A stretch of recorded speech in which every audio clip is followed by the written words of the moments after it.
All right, so Deals Talk Podcast, episode 2. Episode 2. I got a friend of mine and a business associate, Jeff Molner. Jeff's been a realtor for a very long time, and we've flipped a few successful properties together. We've also started smaller and grown quite significantly together. And what we're here to talk about is just different types of networking I like, because you're a very good networker. Yep. And I do big deals over the phone. You do big deals in person. Yeah. So, and we've both been doing it before COVID and after COVID. So Yep. I love that too. It's great to get like both of the markets, like seeing both of those. You know, Jupiter Jeff here, a.k.a. Jeff Molner. Jupiter Jeff. Been a licensed realtor for almost 10 years now. Family's got 4 generations deep in the business, so obviously that was really cool. And that's awesome. It was awesome. So one of the cool parts was I graduated from Florida International, and basically, you know, was talking to my dad. He's like, "Well, what do you want to do?" He's like, "You want to go, come up here with the family." My grandfather's a developer for, his whole life. My great grandfather was a broker. My dad was a broker for 40 plus years. Like, you want to, come join the family? And I was like, nah. I was like, I mean, I would love to, but I would do that in Florida. So he's like, well, you don't know anybody. What are you going to do? Yeah. And I was like, I got one option, and that's to make it happen and just get yourself out there and make it happen. So you came down here by yourself before everyone came down? Yep. My brother went to college. He transferred from from Fairleigh Dickinson University in New Jersey. Okay. Hated it and moved down here. He got into he does, all accounting and stuff now. You've gotten to meet a few times. We were at the hibachi with my nephew the other day. I love the whole Molner family, bro. I know all of them. They're great people. So that was epic. And I just, I was nervous and scared in a sense, but I liked that feeling. And it was like you got a whole opportunity to create a whole new business down here, meet a whole new network and group of people. And that's something that, like, me personally, I strive in. I love a challenge. All my years, even growing up with hockey, it was hard. It was a challenge. I was a goalie. It was just adversity. Next thing you know, I was top-ranked goalie in New Jersey, getting recruited by all these schools. It's not easy, bro. You're taking hits for a living with a puck. You're taking hits. You're used to getting punched. That's why people like Jeff, we're not selling my house, slamming the door on you. You're like, no, I'm good. I can come back. You don't hey, have John, sorry. Yep, sorry, John. Yeah, maybe next time. The door didn't close all the way. Maybe I could get a contractor here to fit that, and we could just list it. Yeah. So that was pretty much it.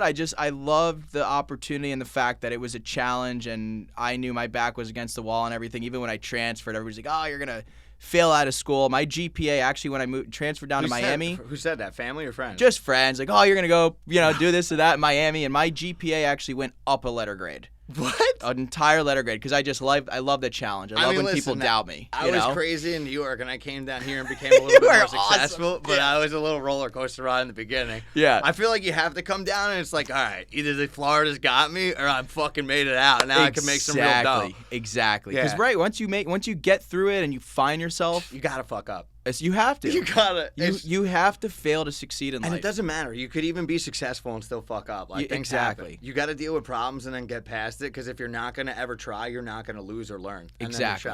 And that's the biggest thing that I could say and compliment you as a person is, like, you've gone through so much. Can I ask you something? When you came here, was your family, like, kind of pissed? You're like, oh, you're not taking over the business? Like, were they trying to retire, do things, or what? They all eventually moved down here. I know they're here now. Was it a fight at first, though? I'm trying to get my dad to come down here. Yeah, it was one of those things where it was like... You had to show them first? I had to show them, like, my dad was kind of like, what are you going to do? Like, I would call him every day. I would literally drive my car. I was in a little cubby at Lang Realty, just dialing on the phones. You started at Lang, and you're still I started there at today. Lang. I'm still with Lang. I love the company. I've been with them for a long time. I'm loyal. People like that is rare. Everybody wants to go to this brand and just be this guy and just do this video thing. I'm like, I'm myself. Everyone thinks like, oh, let me go to one of the random companies that's international. I'm a broker here. Yeah. And it's like you're at a home office that's based specifically in Palm Beach. The end of the day, they might have a little bit more technology, a little bit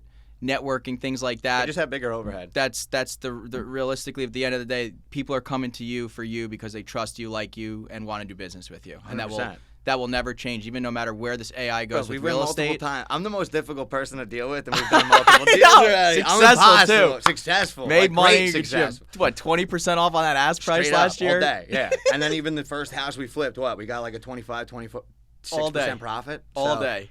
each one within a year. So, and that's the relationship that you want in life. I know. People that have your back and actually care. And that's where one thing I can say, that's like, for me being a real estate agent, the real estate professional, is I just care about my clients. My clients become friends. They become family. I mean, you were even at the client event. You saw how 100%. It's just so organic and just a natural. I didn't even think that people. Was a client event. I thought it was like a fucking family reunion. Everyone's like, yeah, I bought like 67 properties from the Molners. I will never go anywhere else. I'm like, me neither, bro. Like, and that's what like I love, and that's honestly something that like that's why I wake up every day. And it's like you have an opportunity to put obviously a roof over people's lives. They work their whole life for it, but a lot. The fact that like you're essentially in control of all that, and you have the wand to make it happen. Right? It's like being a psychologist and a friend. It's knowing how to perceive everything and like giving them what they actually giving them need. what they want and just taking care of them and making everybody feel good about it. And that's the tough part. You've helped me through some crazy situations. Always. Like the first house I got into, my mom just died at the time. Yeah. And then I was also like just leaving a previous company we were having issues with. Yeah. And then I was in a strong spot, and luckily you got me in at a good price because I was able to take money off of that house to fucking save my ass and float me over to like get the business going. Yep. So exactly. And then the market did go up, and we made another play, got out of that. Yep. Paid that loan off early. You guys got your newborn now. Yeah, little Jimmy deals. You gotta get a bigger house. That's it. You got us in a beautiful place that, I mean, my wife's in the field, thank God, so she just redoes stuff, like, luckily anyway. But shout out to Nicole, too, who is just amazing. Bro, she's that awesome. House is ridiculous. She deals with me, too, to see her more ridiculous. Like, I think just everything should belong to her. Shout out to Nicole. Yeah. I was there at the wedding. I was so happy for you guys. Where was that? At the Biltmore? Yeah, Biltmore. Coral Gables. So beautiful. She did that whole thing, She too. did the whole thing. Dude, because we were going to, like, wedding planners and designers. Yep. They're like, yeah, $250,000. They're like, what are you guys talking about? And talk about how important that is every day to have the right person in your life. Bro, I can definitely say a lot of my success goes to my wife. It was after I lost my mom. I wasn't exactly the nicest and most senile person at the time. Right. I was going out partying, like, just wild card. Yeah, like even my own family was like, I don't want to talk to this guy right now. Like he needs to reevaluate his own life. And she held me down. It was just like, I know this isn't who you are on the inside. And like, it woke me up. I was just like, all right, my mom didn't fucking die for me to be a nobody. And she stuck with me, like made sure I got my ass back in gear. Yeah. To the point where her and I like switch kind of roles. And I feel like I have to like earn being with someone as good as her all the time. With what you've gone through in life, what's the most motivational aspect waking up every day in your life now? So the craziest part is that, so I knew from when I was a kid, like, that I was going to be a broker. I knew I was going to have this house. I knew that I wanted to be the dad that's going to drop my kid off at school every day and go to my business and have, like, a beautiful younger wife and, like, just be that type of person that my mom always kind of worked for me to try to be. Yeah. So my family, they've been up and down the ladder. They've had some money, lost some money, had some complications with family businesses, things like that.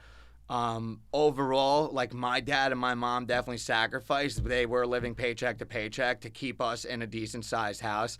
Right. Everyone thinks from like the town that we're from or whatever, because my dad did have a business a long time ago that we're just like chilling on Easy Street. Yeah. But like it's really not like that. And being a dad now, I used to like get mad at my dad or get pissed off at shit. And then I'm like, bro, that guy sacrificed to go work like a regular job to just keep the shit that he had to not affect me and my brother and my sister's life.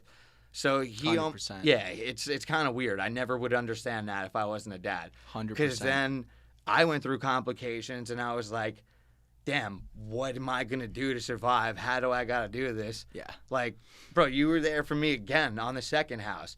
Yeah. Split off with my business partner. They did some schemy stuff. Then when my dad almost died and my kid almost died. They both got super fucking sick at the same time. Yeah, I remember I'm in that. New York. I remember that. And then literally right after that. As we were under contract. Yeah, too. we were under contract. And then literally my fucking business gets hacked. And bank accounts get shut down, this, that, everything. A lot of stuff went negative. And that's when you helped me out. You put me in touch with Merrill Lynch, Bank of America, with our boy Chris.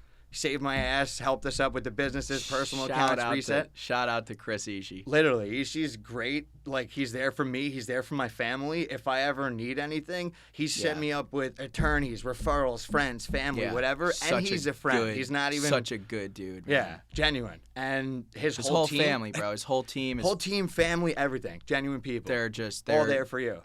Those guys are incredible. I mean, we just. And I'm just glad that I was able to connect you with him too, because I went through a really anyone you trust, I trust. That's vice versa. You did some crazy plays in the market when I did at the same time. We both took some pretty. I lost several $100,000 cash. I've never. Yeah. Came back. I was crying on my knees to Kenya. I go, dude, like, I don't know what to do. I was like, take this last $100,000. He's like.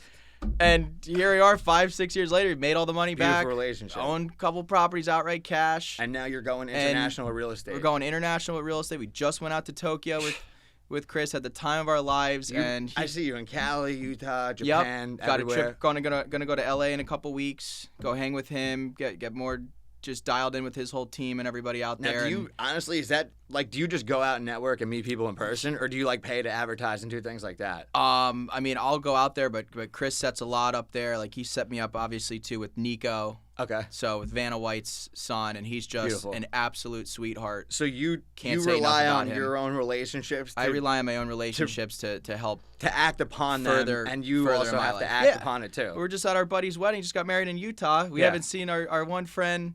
He's in Boston right now. He's moving down to Florida. He's buying a house for $1 million. He goes, Jeff. He goes, you're my guy. You're my guy. But again, it's just constant, like, being in that sphere with people, and that's how my organic growth of stuff happened. Anywhere I travel, people know I love to have fun, be myself. Anywhere I go, I'm always thinking, how do I expand? That even before COVID? I think my brain's opened up a lot in the last 5 years. I know you've been years more experienced down the road, so I get more people just calling you based on time and business. Yeah. But were you networking similar pre-COVID, or is it more like that after COVID? That's a great question. A lot of people are sheltered. I do deals on the phone. You know what I mean? And even sometimes in my environment, people are like, yeah, can I work remote? Can I do this? Can I do that? Yeah. And I'm like, yeah, I guess if you just like want to sit at home in your underwear and maybe put a tie around your neck and pretend like you're corporate. You're doing something. Yeah, like, come on, dude. What do you mean? Like, I know, crazy. They're probably playing a keyboard or wearing like a birthday hat. Yeah, so, I mean, even just going, I would say COVID, obviously, we had to make a lot of changes, like, with everything, like my whole flow of business. And then it was just so many people buying sight unseen. Yeah. And thank goodness I was in the business 3-4 years. So you had leading up to it. So I had a lot of remote, but I also had a lot of people that 3-4 years in, all of a sudden now their books turning a little bit. They're reselling that property. Okay.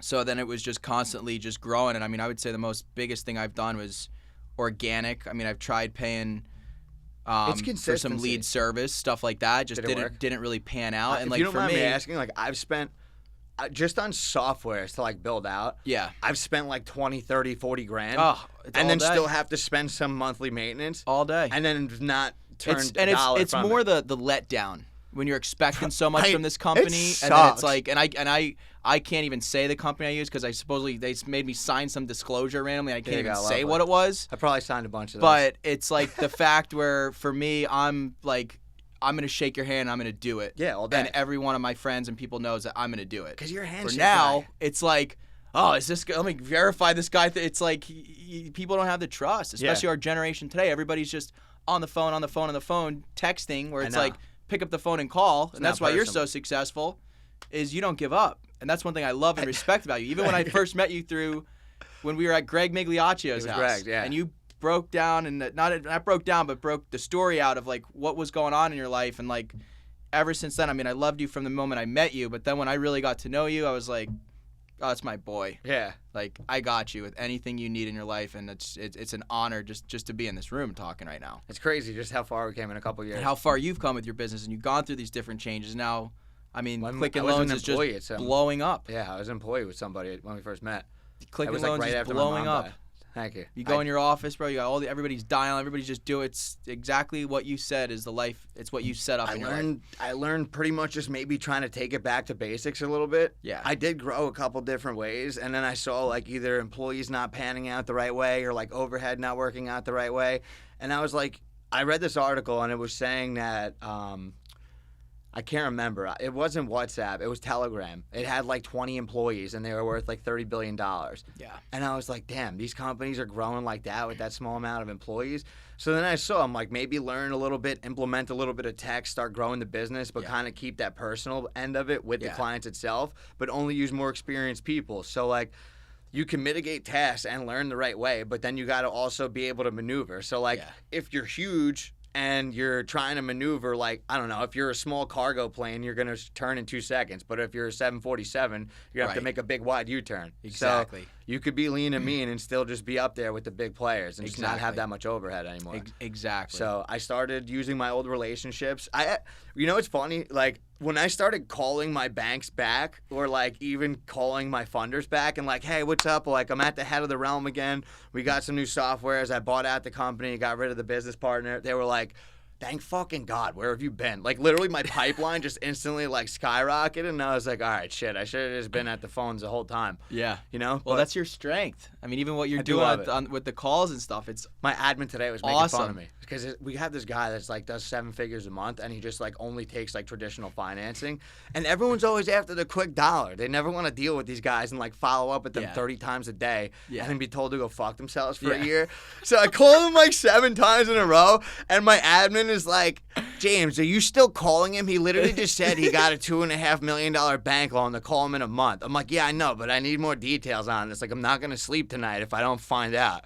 I'm like, did they really buy out your stuff? And she's like, just leave him alone and call him in a month. And he'll call. He knows it's me. He knows how I am. Because, like, I was that guy that literally fucking pushed a deal through at 6:30 on a Friday when you can't even fund the deal at 6:30 on a Friday. Yeah. That's the type of guy I am. Yeah. Because he'll be like, oh, I got a banker on West Coast. They're still open for 20 minutes. Let's go. Yeah. Which is also too why I work. It ironically worked out that all our reps at Merrill and Bank of America are West Coast too. Yeah. Because a lot of my bigger guys that want traditional financing, they're bigger during the day. Yep. They need the time at night for them to chill or their employees to be out. So we set up nice conference calls, presentations for them. It's great. And these guys like it too. So then you could kind of like, I try to also teach my guys too, you got to like know your own worth and like what you have capable for people.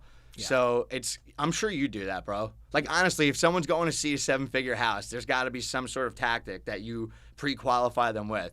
Like, do you have a mortgage or like? Yeah, I always ask that right off the rip. Like, let me see your, right off the rip in a sense. Like, I mean, I'm not going to get too detailed. No, I'm in finance, so I have to ask like, for let me see your bank account kind of thing, or I'm not going to show you it. I know. But so I'll do a little verification. I mean, if these guys are really heavy hitters, how do you pre-qualify a client in real estate the right way without being offensive? Because it's a very touchy subject. So great question. So first thing, usually I'll ask them, like, hey, how are you purchasing the home? Okay. Oh, well, we're going to put half down, or we're going to buy it cash. General questions to get them to answer.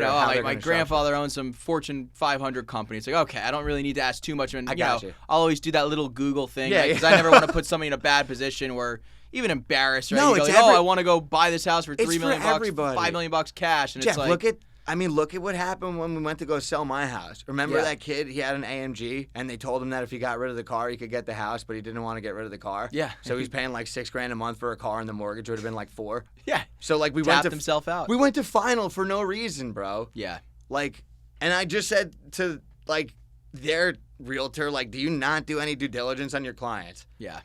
Well, that's one thing. To be the same realtor like 3 times over. Exactly. Oh, man. And that's one thing though that you definitely have to do in this business, especially when we get showings on some of these big listings. Like, you always want to verify or at least have the conversation with the other agent. Like, especially if I don't really know them. I know it. Like, are you selling to purchase? Correct. Are you looking to upgrade? Do you What's need a the scenario here? What are we getting ourselves into? Like, are you looking to get out of a bigger home for a smaller one? Or did you just have a kid and you need a bigger property? At the end of the day, time is money. If I'm going to be showing a property, it's going to take me an hour out of my day. You drive far, bro. Yeah. That's the one thing I love about my industry. I sit at a desk all day. So I love driving. You do like it? I enjoy it. I mean, I like driving, but thank then goodness we're able to afford a decently nice car, so it's like it makes it that much better. Like, even just like when you're just cruising around, it's at least fine. I feel safe. Motivating, yeah. Yeah, it's motivating. Yeah, and that's something that I think triggers a lot of people. Like my ultimate goal, right? I'm driving a 3-mile radius and just sell and show whatever properties I have. But obviously, right now it's like we're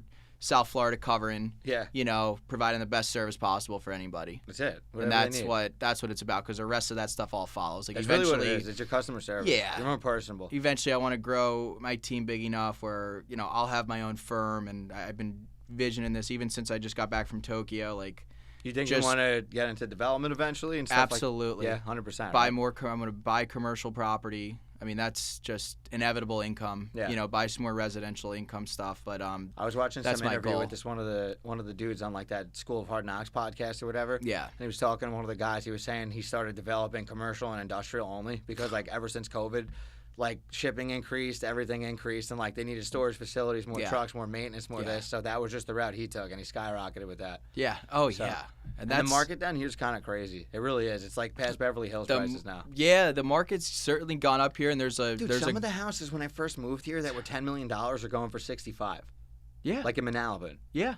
It's crazy. I mean, those like Billy Joel's old house now that was like 15 mil is like big 50. Waterfront, crazy, intercoastal 60 ocean mil plus. Is the reality with them is there's just not any more being built ever, right? Like you know? Literally need to be a billionaire to buy this. Yeah, you're fucked. And that's kind of where our markets have gone here, which is crazy. That's why, like, even going back to the income verification stuff.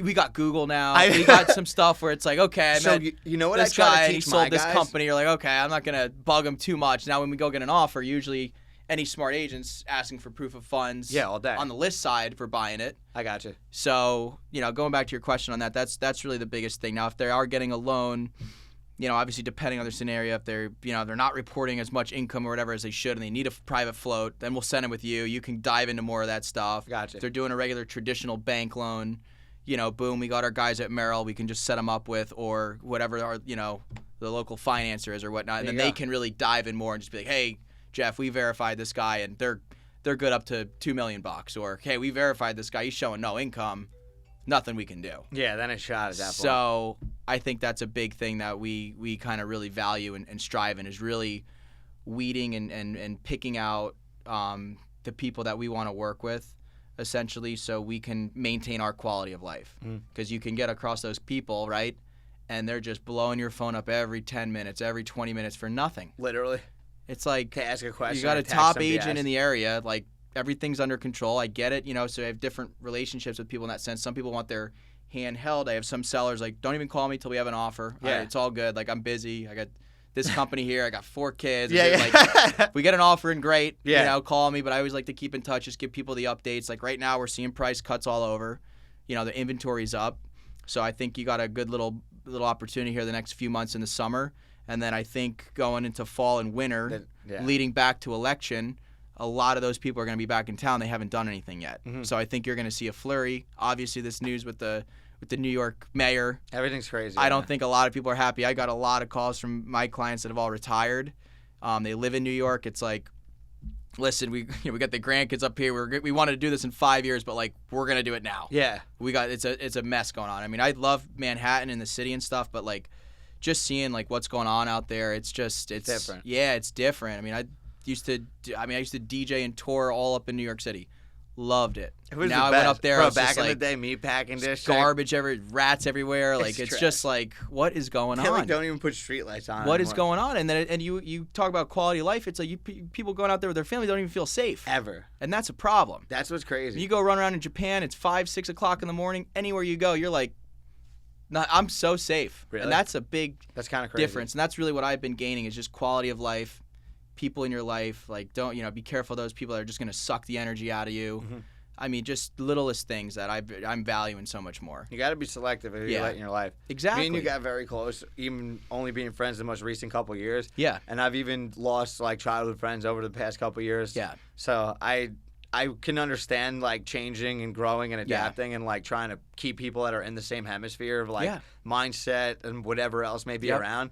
Your qualities in life change so much, especially for you. It's like the end of the day, like you don't have the time to be around people that aren't bringing any type of value to the table. There's so much negativity and you got your son to worry about, there. you got your wife, you got your family to worry about, you got your business to worry about. Where's the time? Literally, all my employees, I got to make sure they put food on the table for their families. It's right. So that's a big thing too. It also keeps me grounded at the same time. So like that responsibility and like that type of momentum and what I have to deal with on my plate every day, it's part of like who I am at the same time.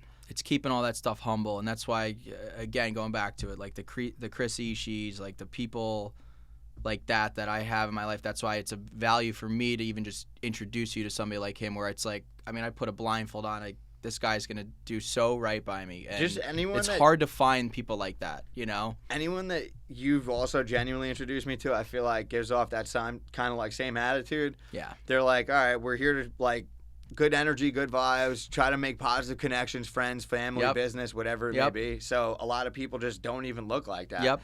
And you're introduced into their spheres. Yeah. That's and what then they're all, and usually all good people around good people, bad people around bad people. So it's kind of. Yeah, it's pretty easy to decipher between them. It really is. You know, feel that. And that's something we try to really strive and do. Is like we want good people. We want good sellers. We want good buyers. We want genuine, easy transactions for people, because this is the most stressful thing somebody's doing. They're working their whole life to do that. So to get a house the done. fact when you can kind of line and have two pairing together of good people, you're always bound to have a good transaction versus having two bad people, a bad seller, a bad buyer.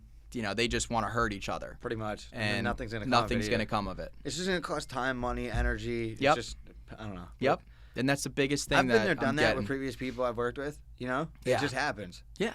That's all. And they want to hurt the other person. Yeah, they don't care. Like, oh, I'm going to sue this guy. It's a lot of different people that are just out there for like a quick paycheck or a quick, like, I don't know, high horse fix or whatever you want to call it. And when I was younger, I don't know if I won't even say I was necessarily like that. I definitely maybe was egotistical or like had some stupid reactions to some shit, but it was more just dumb stuff of people being like, "Oh, you're never gonna do this," or teachers being like, "You're a class clown. How does your mom deal with you?" So like, I don't know. I just was like, I'm like, all right, I'm on Wall Street. I'm fucking on the phones. I'm closing these deals. Yeah. I'm doing every single thing that you guys told me that I couldn't do. Well, and how that great... one thing you said not to do, like go get that salary, get this, get that.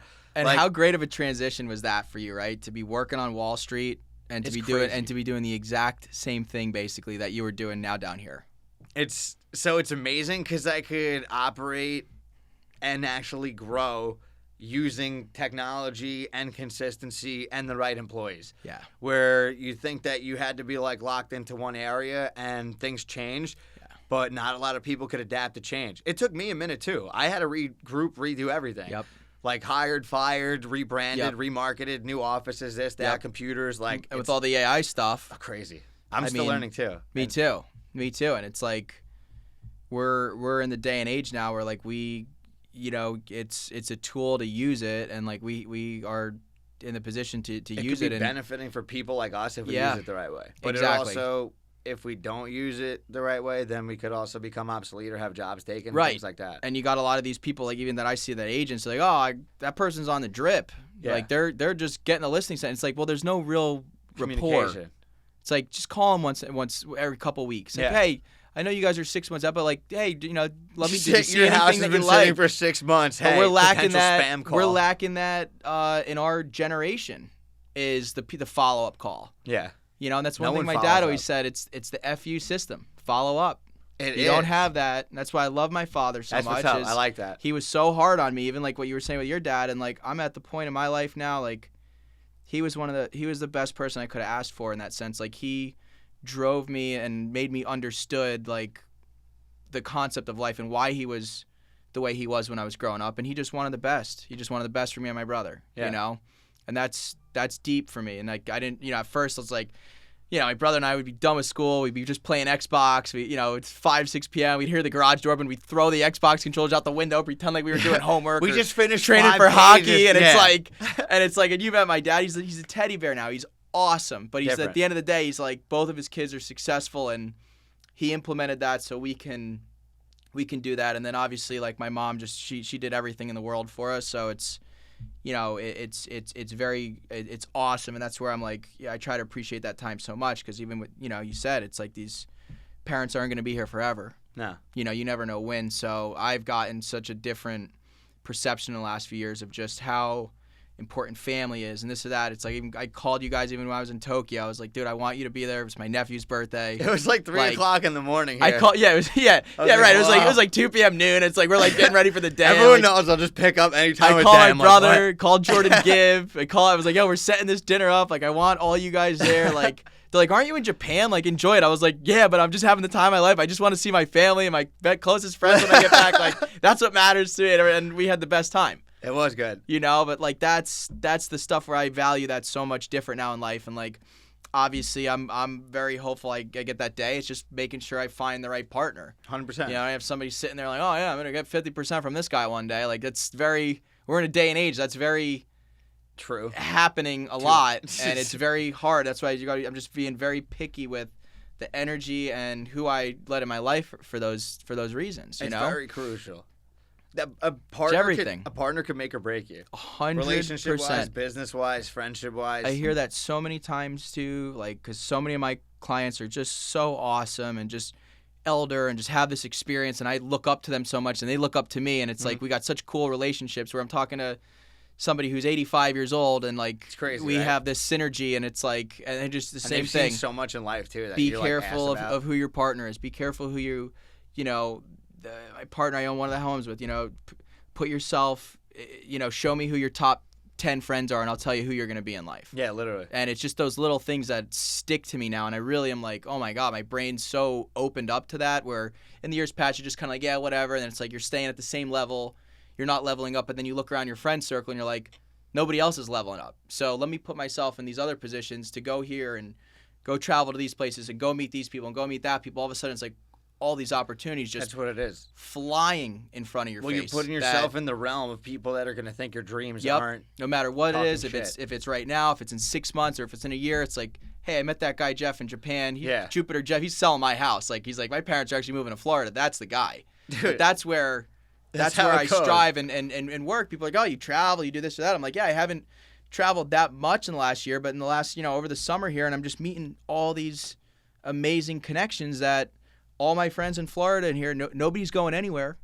But you don't take those other bigger trips and go here and go there and put the dots together. You're never going to expand that connection. I tell people all the time, like, nobody's that's in Florida, that's especially in Jupiter, between Boca here, that are our close friends, they're not going anywhere. Mm-hmm. You have those relationships. It's just furthering and connecting and then bringing value to everybody else around you. Around you. That's what I'm seeing as the biggest thing, is just that value that you have to an individual. That's why somebody like yourself, I mean, you've gone through such a grind and a hurdle. Every client you talk to and come across, you have a value you bring to them. There's nothing that I can't help somebody with. I've actually done so much, both like success and failure, throughout my short years of life, that I almost feel like I've probably lived like fucking 4 lives. It's kind of crazy. It really is. And I'm not even close to done. I'm just getting started. I feel like I just was reborn and just going. I know. I like to wake up and look at your baby boy. I know. And say, this is what I'm doing this for. And I'm still young as fuck. Give this kid crazy. The best life possible. I know, it's nuts. How old are you right now? I just turned 35 last month. 35 last month, bro. It's kind of like old, but not that old. You know what I mean? It's like 35. It's so young though. Right? It's a weird number. Because you're almost 40, but then 40 still ain't shit. 40 still ain't shit. You're 40. You're in the peak. You should be making the most money in your life, my take, in your 40s. That's what I'm saying. Because you go through 10 to 15 years of growth, so that's what I was trying and then you master in the 40s. So basically what I was telling my guys, residual, especially in our business, because you have those relationships. You got to build the right way, though. You got to build. So you got to build the right way. I was talking to some of the new guys that I had. We just rebranded. We just rebuilt. We just did everything. And I said to them, I was like, they were like, yo, how long until you can make real money? And I was like, you want to know what's fucking crazy? Like, and it's weird to still even say, but like, yo, if I look back on years of history, I've made millions of fucking dollars consistently. 100%. It's just what I do now. It's like I'm a machine. I'm like a 100%. Fucking cyborg. I'm just on. So now it's about building it back up. And then I'm like, oh, how come I've like made more but don't have more, don't do this, or shifted? And it's like, you have to put out more to make more. You have to fail more to make more. Like, you're going to lose fucking 50 million to make 100 million. You're going to lose 100 million to make 200. Absolutely. And then you got to keep trying, keep placing it back. So, like, I've grown, I've learned, I've gotten sober, I've learned tech. I know sales forever. I'm a real fucking Wall Street savage. Right. Like, I am the definition of phone sales of smile and dial, to the point where Dun & Bradstreet cards are framed on my desk. Yeah. Like, my fingernails are still bleeding from the hours I put in on the phone. Where all these kids got their texting, emailing, their bullshit. Everyone's like, oh my God, it's so crazy, this, that, the economy, whatever. My other phone just rings nonstop. Hey, Jimmy, I need this. Hey, Jimmy, I need that. Hey, Jimmy, I need this. Hey, Jimmy, I need that. Yep. And it's crazy because, like, I don't just do business loans anymore. You want management systems, you want training, you want CRMs, like, you want identity monitoring, you want credit card billing, you want to fucking go to an asset manager, I got all that. You qualify for it, I'll take you wherever you're going to go. Exactly. So my team, my systems, my experience have literally grown astronomically. And the fact that I look back now and I'm like, I'm in awe, but not in awe. And I'm also just like, wow, my fucking mom pretty much instilled this in me from when I was a kid. So, like, part of me, I wake up, like you asked me earlier, like how I feel every day. Part of it is like, damn, I know I'm here, but I know I have to stay so on point because, like, I worked forever to get here, but I know I'm also not remotely close to where I'm at. Exactly. So my stage now, I recently, like, I mean, it's whatever. I went through some crazy shit. I recently started going to therapy, like, after being a couple years sober, after making money for a couple years, learning how to manage it, how to be a better husband, how to be a better dad, how to be a better everything, like boss person. So, like, my reactions to shit, I had to change. Right. I learned that, my therapist was like, oh, how come you don't go on vacation? I'm like, because I have fucking debt. What are you talking about? And she was like, what? I was like, yeah, like, I have to pay mortgages and, like, do stuff. I'm not, like, that successful. Right. And she's like, you're literally sick in the fucking head. She's like, you've literally accomplished so much. Do you not even realize that? And then, like, one of my boys said it to me even, like, a week before that. And I was like, what the fuck? Did I actually not realize, like, what I've overcame in life? From everything from, like, death. Like, I've been to bad accidents, things like that. Like, I was in a jet ski accident, was in a coma, had to learn how to walk, read again, do everything, Like, senior year of high school almost was going to be fucking mentally challenged. To turning that into a career on Wall Street, to the people that told me I'd never do shit with myself, So, like, I do feel like I definitely had, like, some sort of, like, significant type of growth, both, like, mentally, physically, financially, spiritually, like, all that. Yeah. And I needed it to be consistent enough to see that it was real, and now I could fine-tune it to grow it, keep it, pass it on for generations to people, friends, employees, everything. Yeah. And, like, I'm a very big, personable type of, like, business owner. Like, when people are like, oh, yo, this is my owner, this is my boss, I feel, like, a little bit weird. I'm, like, even on the phone, I'm like, yeah, I'm one of the underwriters, it's a pleasure to meet you, whatever. Because, like, I want everyone to realize that, like, bro, honestly, being the boss sometimes isn't always all it pans out to be. That's true. I'm fucking putting out fires at 2 o'clock in the morning. Everything falls back on you. Bro, sometimes I'm just in fetal position, just, like, punching myself in the head. Everything falls back on you. I could handle it, but it's always like, let me break down for 3 hours at 2 a.m., and then I'll wake up like, hey, honey, I got coffee. You know what I mean? It's just... So, I don't know. It's part of the game now. And you always got, and you got to, and at the end of the day, right, you got to keep that smile on your face, especially on your employees. Because you got a bad working environment. It's any CEO in the business. They got a toxic environment could ruin your life. They're not good people or whatever. Hell no. Nobody wants to work hard for them or whatever. Versus you see some of these people, like even like yourself, and like you create such a good atmosphere and a good environment. Bro, I'll bend over for my employees backwards. I'll give them before I have anything. They get that natural energy, and everybody wants to work around, and everybody wants to perform the best they can. That's what it is. And if you're not pulling the best out of your employees, that's useless. It stems from the top. Whatever anyone wants to say, It's just a fact. It's the process. It's the structure of the flow of the game plan of like, okay, what's our objective every day?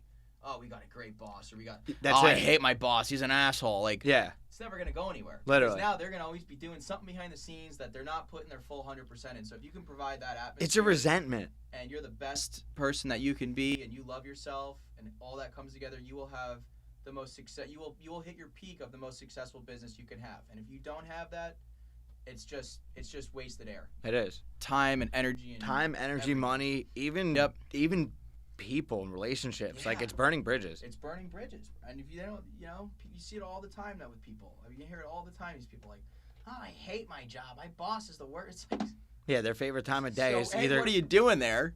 But they're almost kind of trapped. Like locked. They don't really have anywhere to go. All right, so, like, here's my take on it. Like, when my business got hacked, and I had proof of it. Oh, I remember that was crazy. When I went to the banks and I showed everyone, bro, I showed the police, FBI, IRS, this, that, everything. They're like, oh, try to do this, or maybe it could be civil or this, that. I'm like, what are you guys talking about? Yeah. I'm like, I caught this. I have proof of everything. I need to shift this here to be able to operate and maneuver like a normal human. Like, I'm telling you what to do as a business owner on how to not ruin my shit. Yeah. Like, imagine, so A, they didn't do anything. I still had to completely do it myself. All I did was pretty much rebuild, like, everything over. It's cool, though, like, you know, just like 7 figures just get fucking shoved up your ass real quick, and you got to figure out how to pay it back within like 6 weeks. So you're like, all right, yeah, let me just make some maneuvers and fucking restart a company. Yeah, real quick. Yeah, pretty much whatever. It is what it is. But long story short, what I was going to say is these people that have regular jobs or don't have like the extended credit or net worth or business relationships or anything, if something like that happens or they miss one paycheck, they're done. They can't make up credit cards. They can't make up mortgage payments. They can't get a car. They can't get fucking anything. It's like you're done. You're done. So there needs to be some sort of like easier system in place that could be able to help people manage that. I feel like there's not something in place that's structured enough. There's preventative measures you could do, but it's stuff that you would never get taught or learn. And I would have never known any of it too if it didn't happen to me. Exactly. So you got to go through those hurdles. It's scary, especially like when you literally are at like the biggest growing point in your life and have family to take care of too. Yeah. So it's definitely.